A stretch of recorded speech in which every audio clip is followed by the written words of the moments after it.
अरे दोस्तों, मैं हूं खिज़र अब्बास और आप देख रहे हैं मेरा चैनल रियल टीवी FTA। तो वीडियो देखने से पहले मेरा चैनल सब्सक्राइब करें और वीडियो को लाइक और शेयर करें। आपका बहुत बहुत शुक्रिया।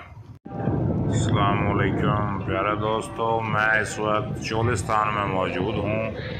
ये चोलिस्तान है मंसूरा चौकी से यजमान जाते हुए। तो ये देखें, शदीद बारिश हुई है यहाँ पर और पूरा चोलिस्तान ऐसे लगता है जैसे पानी ही पानी है। ये पूरा चोलिस्तान एक समंदर का नज़ारा पेश कर रहा है।